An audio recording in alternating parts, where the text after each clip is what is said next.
Doctor గారు, ఈ మోకాళ్ళకి సంబంధించి ట్రీట్మెంట్స్ అంటే చాలా చాలా వచ్చాయి అసలు. అంటే ఇబ్బందులు అలానే ఉన్నాయి, ట్రీట్మెంట్స్ కూడా అలాగే వచ్చాయి, అడ్వాన్స్ ట్రీట్మెంట్స్. సో అయితే కొలాజిన్ అని చెప్తూ ఉన్నారు. జనరల్గా మాకు తెలిసింది ఏంటంటే కొలాజిన్ అనేది ఈ ఫేస్కి సంబంధించి కాస్మెటిక్ దాంట్లోనే వాడతారని. అసలు ఏంటి కొలాజిన్, ఏముంటుంది దాంట్లో, ఈ మోకాళ్ళ నొప్పులకి అది ఎలా పనిచేస్తుంది? సో కొలాజిన్ అనేది ఒక కాంప్లెక్స్ స్ట్రక్చర్ యాక్చువల్గా.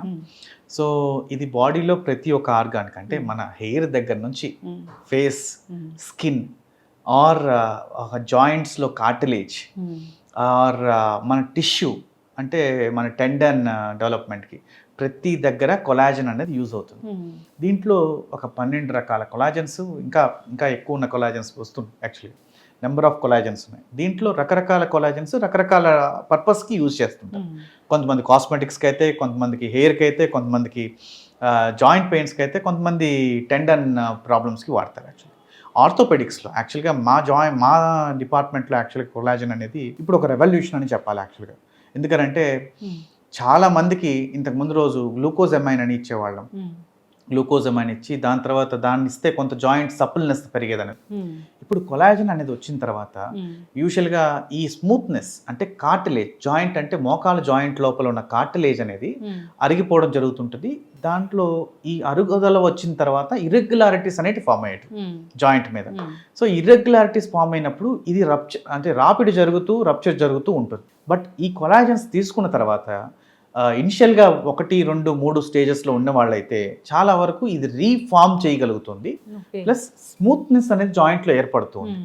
సో దీనివల్ల మాకు ఆర్థోపెడిక్స్ ఓపీడీలోకి వచ్చేదానికి వీళ్ళు కొలాజన్స్ యూజ్ చేసినప్పుడు వాళ్ళకు వచ్చిన రిజల్ట్స్ చాలా వరకు బాగున్నాయి యాక్చువల్గా. ఒకటి. రెండోది టెండన్ ఇంజురీస్.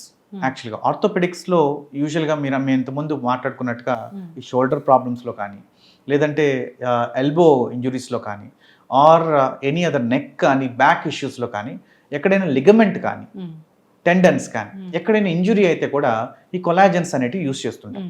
సో ఈ కొలాజన్స్ వల్ల వీళ్ళకి రీఫార్మేషన్, అంటే చిన్న చిన్న టియర్స్ దగ్గర నుంచి, స్ప్రెయిన్స్ దగ్గర నుంచి, స్పోర్ట్స్ పీపుల్కి, అంటే ఎవరైనా యాంకిల్స్, ఫుట్బాల్ ఆడేవాళ్ళు, క్రికెట్ ఆడేవాళ్ళు, టెన్నిస్, షటిల్ ఆడేవాళ్ళు, యూజువల్గా ఉమెన్ యూజువల్గా ఈవినింగ్ టైమ్స్ షటిల్ ఆడడం కానీ పట్టేసిందని అంటారు, ఇదయిందంటారు, చిన్నగా టేర్ అయిందని అంటారు, స్ప్రెయిన్ అయిందంటారు. వీళ్ళకి కూడా ఈ కొలాజన్స్ అనేటివి ఇవి పెయిన్ని తగ్గించకపోవచ్చు ఇనిషియల్గా, కానీ అక్కడ యొక్క డిస్ట్రాయ్ అయిన, అక్కడ టేర్ అయిన స్ట్రక్చర్ని రీఫార్మ్ చేయడం జరుగుతుంది, రిపేర్ చేస్తుంది. సో ఇది ఎప్పుడైతే రిపేర్ చేయడం జరుగుతుందో దాన్ని మళ్ళీ వాళ్ళు ఆడుకునే విధంగా, మళ్ళీ వాళ్ళు స్ట్రెచ్ చేసుకునే విధంగా బాడీ తయారవుతుంది.